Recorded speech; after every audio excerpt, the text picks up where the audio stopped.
Ilona Moodwill was worried about change. A gardener at heart, she understood the necessity of change, relied on it even. But there was a difference between the controlled world of her plants and this cluttered cottage in a strange town. Almost done. Nellie was a blur of activity, digging through boxes. Sorry, love, couldn't find the dishes. We'll have to make do with paper plates. Dinner went by without much conversation. As she watched Beck and Luka finish up their pizza, Ilona let herself relax into the chair. The things she cared about were still here. Nellie finally had the job of her dreams. Beck was beginning to take root. Ilona's task was simply to tend to them. She could do that.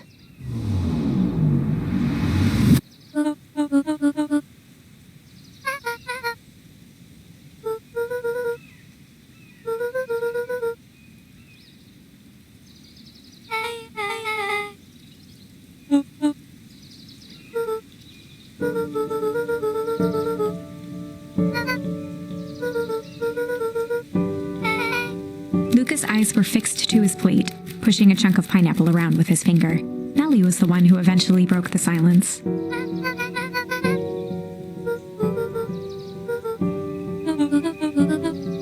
Ilona nervously gestured toward the boxes.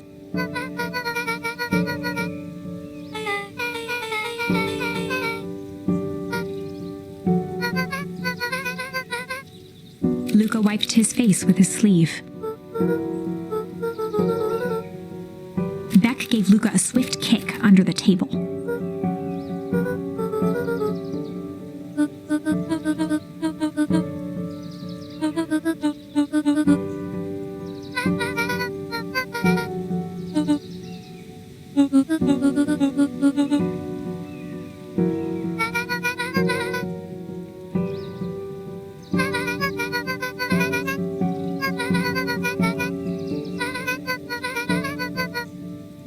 Luka glanced over to Beck. She seemed to be holding her breath.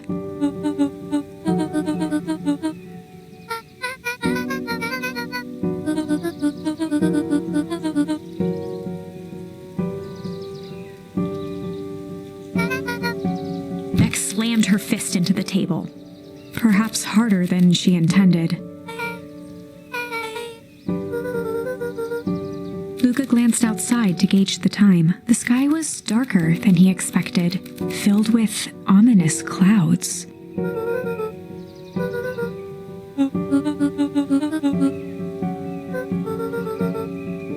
Luka wiped his mouth one last time with his napkin and started to get up.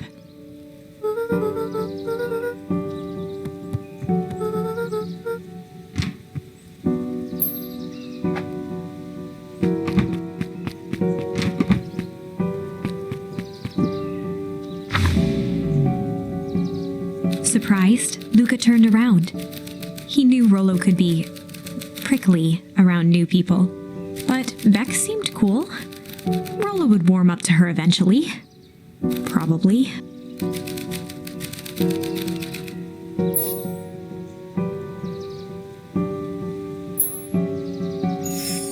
Luka began to respond, but the sky answered for him as the clouds above began to break, revealing patches of star-filled summer night. Moonlight filtered down, shimmering in the treetops.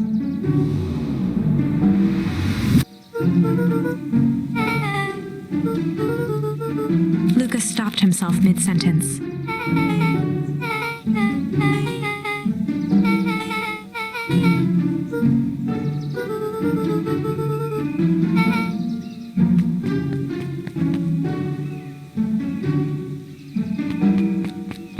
Luka saw Beck skulking by the gate.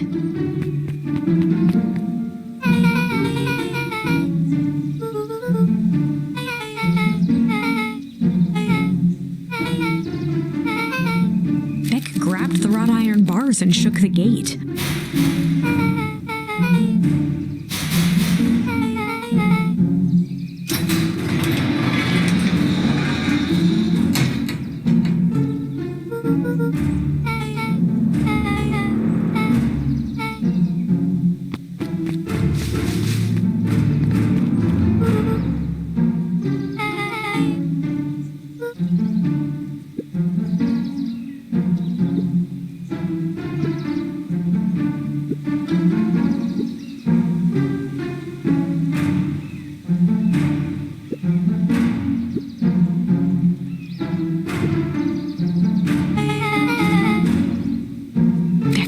voice was an excited whisper.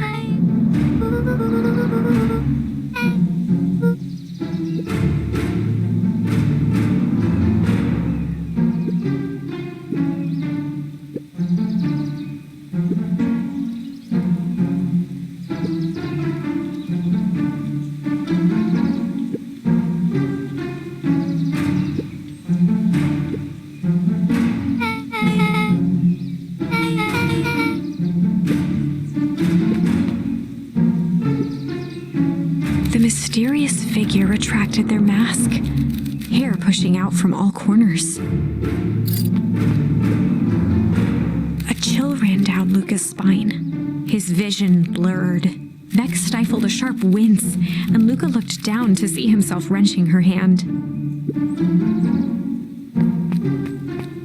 Gran tousled her hair back under the face mask.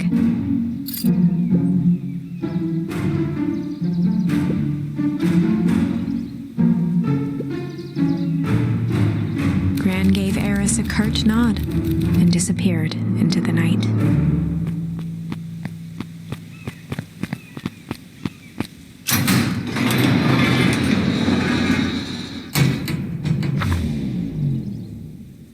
Chapter 5. What big ears you have! Luka sat shivering in the bushes, staring at his feet. After checking to make sure the coast was clear, Beck gave him a gentle tug on his sweater.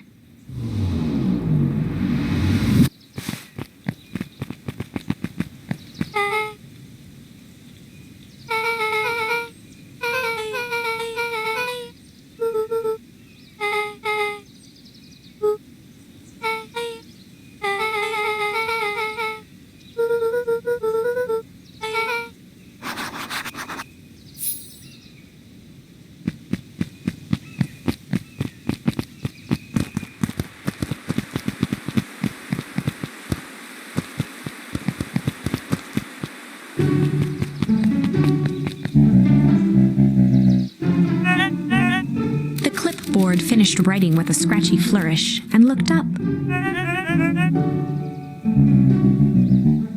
Mr. Nuncreed, arms crossed over his paunch, gave an exhausted sigh.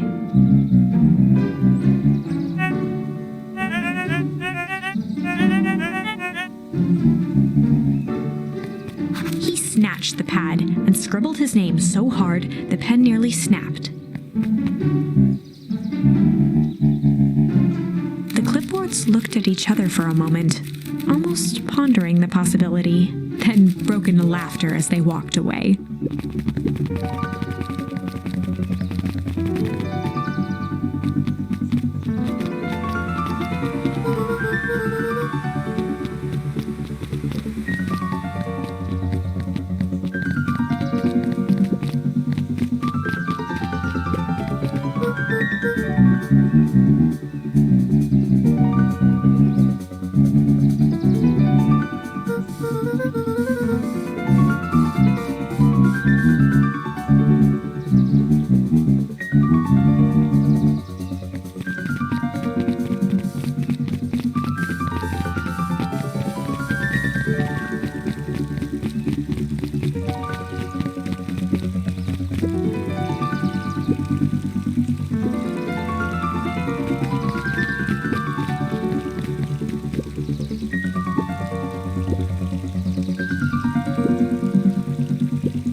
We all know Beacon Pines is a great town.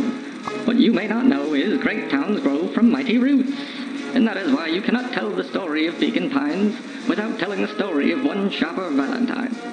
Young Sharper's keen intellect and strong moral fiber led to a grand vision.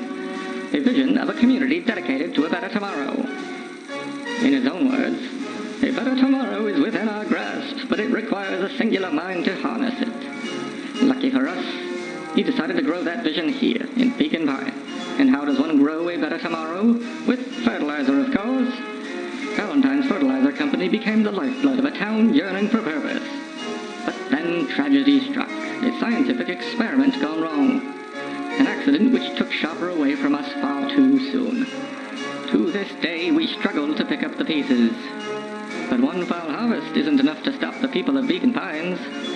The spirit of Shopper Valentine lives on.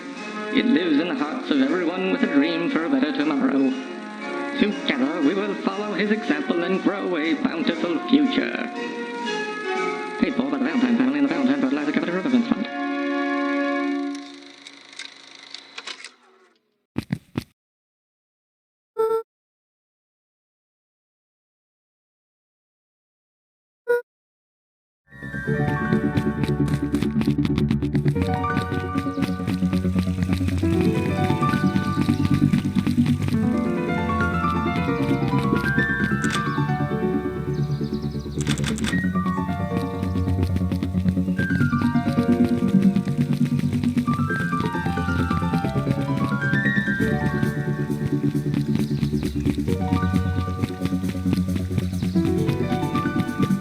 William Kerr and Gus Valentine proudly surveyed the half-covered festival banner.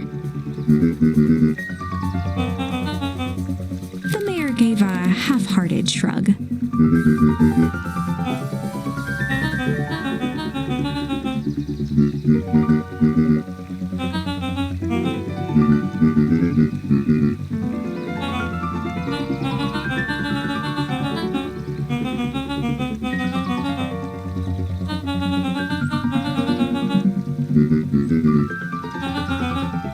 Kerr locked his arm on Gus's shoulder.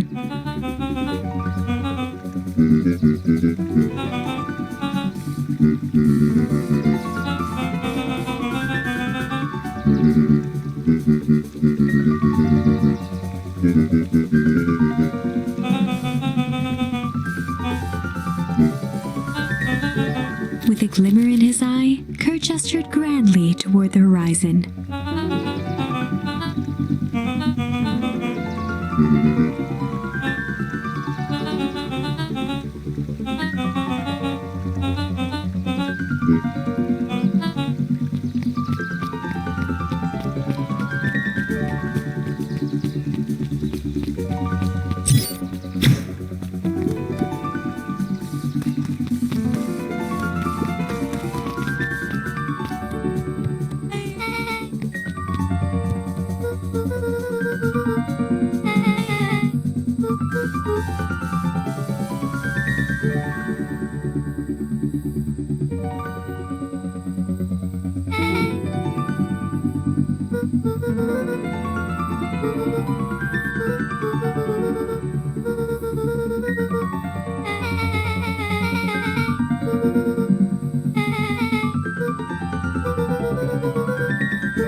Luka gently at first.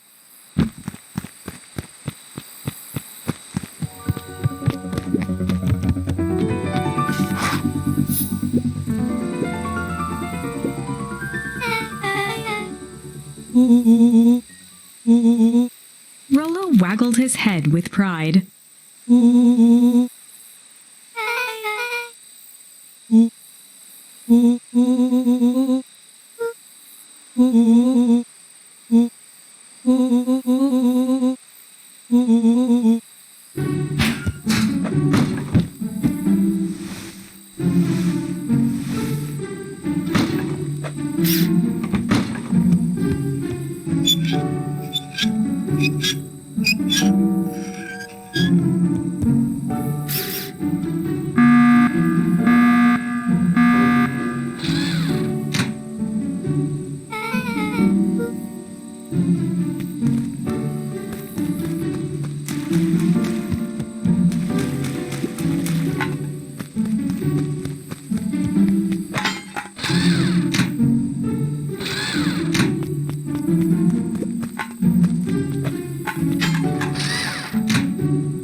Luka sucked in a long breath.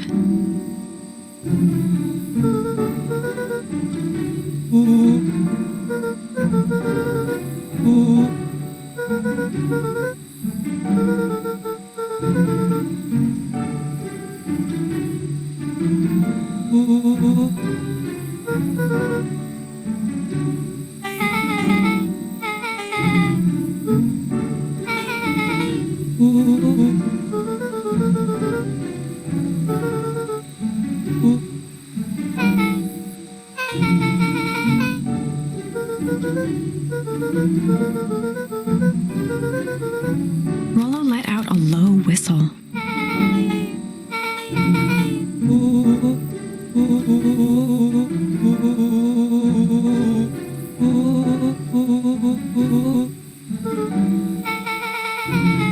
Rollo and Luka shot back a look.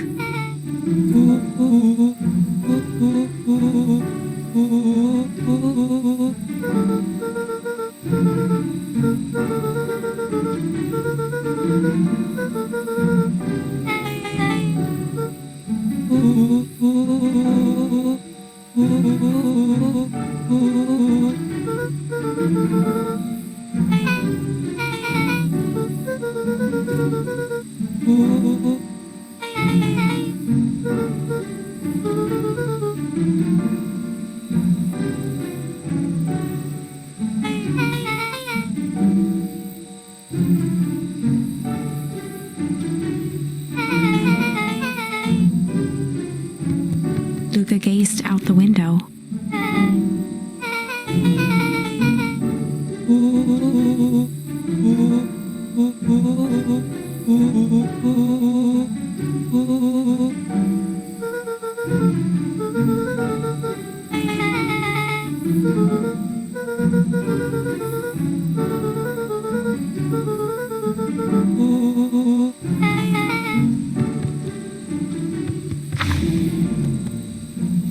Chapter 6. Secret Lair. Summer forged ahead, but the nights only seemed to grow colder. Luka walked home slowly under the pale starlight, cautious to avoid any more surprises lurking in the shadows. Reaching home, he slipped quietly into bed, half dreading what they might discover the next day.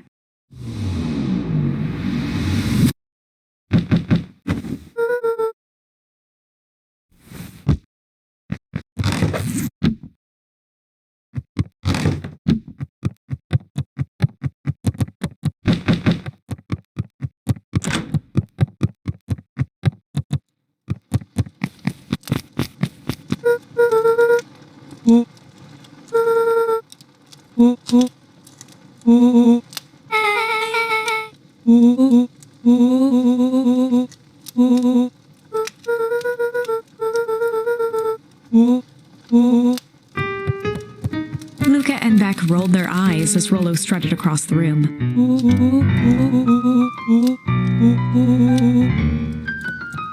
Rollo flung open the cabinet with... He coughed as a veil of dust hit his face.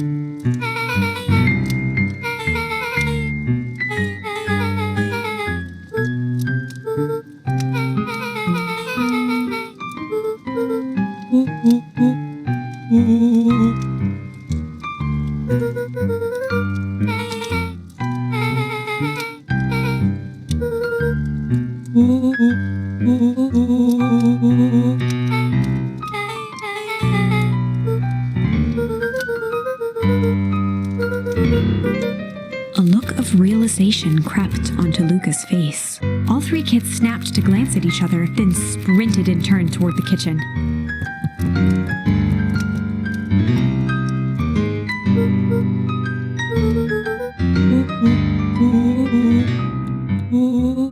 Before he could finish, Luka scrambled up Rollo's back.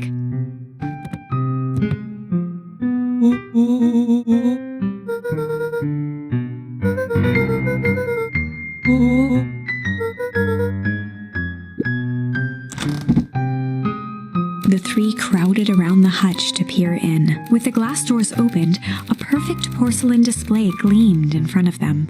Their eyes searched for anything amiss, but the only distinct feature was its impeccability.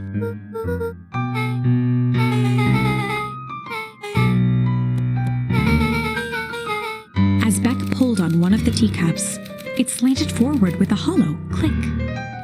The entire hutch began to rustle and slide under its own power.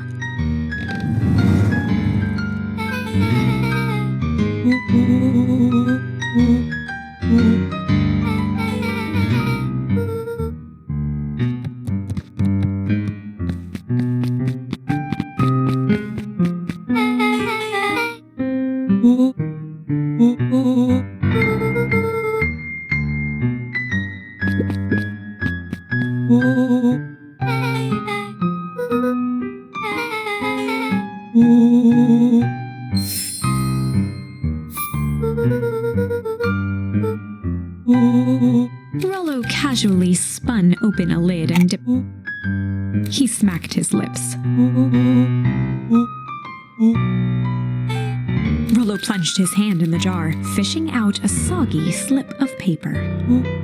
Rollo offered the slimy note to Luka and licked his fingers clean.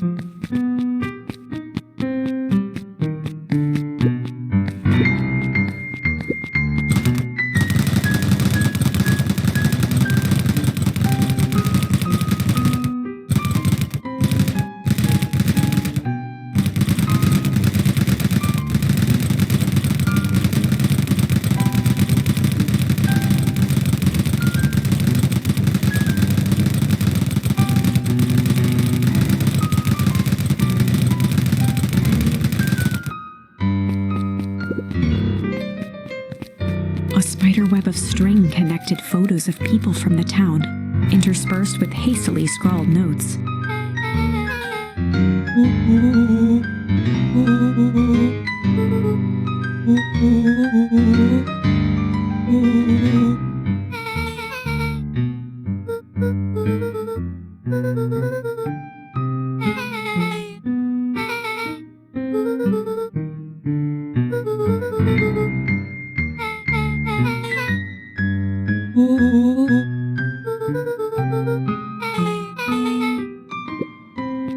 Luka jostled each cabinet drawer in turn, a finger through the filing cabinet, pausing at a bulging folder labeled Walter.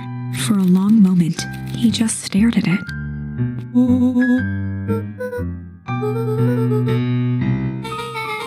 Luka nodded and caressed the label with his thumb.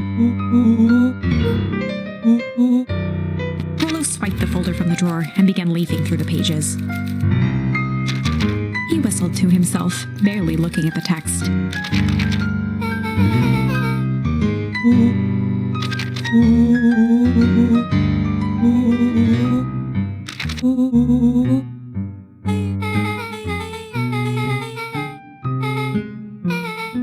He stopped at a page and mimed, holding up a monocle.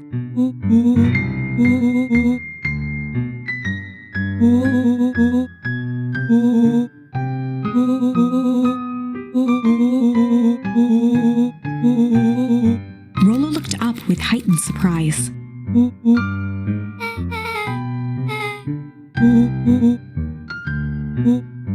Rollo's finger traced across the page.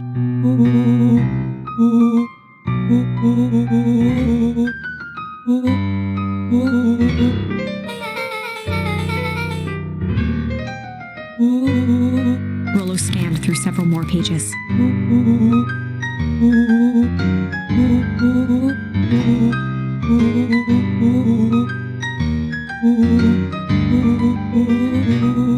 Luka, staring blankly at the cabinet this whole time, spoke softly.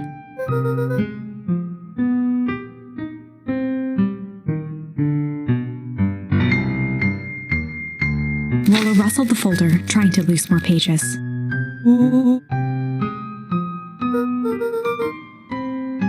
Luka frantically shoved the remaining cabinet folders, trying to find another labeled Walter.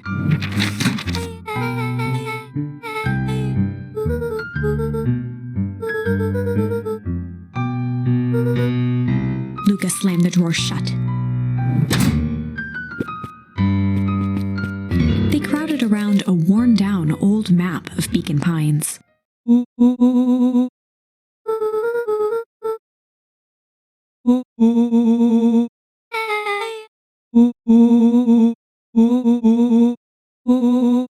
Rollo carefully traced the path with his finger. He jabbed down at the end point.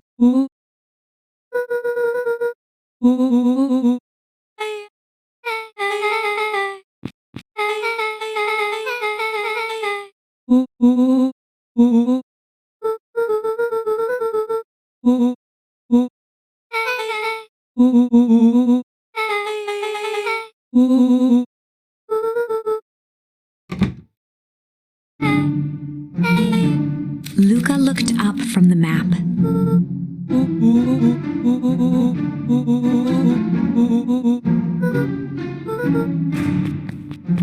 Beck flicked off the light, and they became statues in the dark. Overhead, creaking floorboards bent under slow, deliberate steps.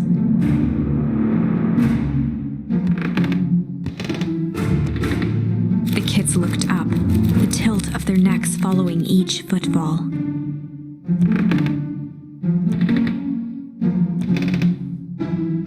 Then suddenly, it stopped. Without realizing, they'd been holding their breath. All three exhaled shakily. A muffled male voice broke the silence. A final few footsteps reached the entrance above them, and the voice now echoed down the stairs. The three kids shuffled to the corners without a peep. As he began to descend the stairs, the man's voice punctuated every new step. Thump. Thump. Thump.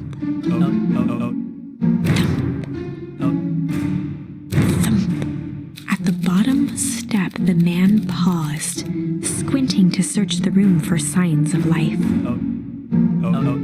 Rollo shifted suddenly. Luka gave him an intense, chastising look and whispered through clenched. It was too late. Rollo was already inching toward the stairway. He screeched as he charged toward the shadowy figure. With all his weight, Rollo tackled the man to the ground. From the dark corner, they saw something move.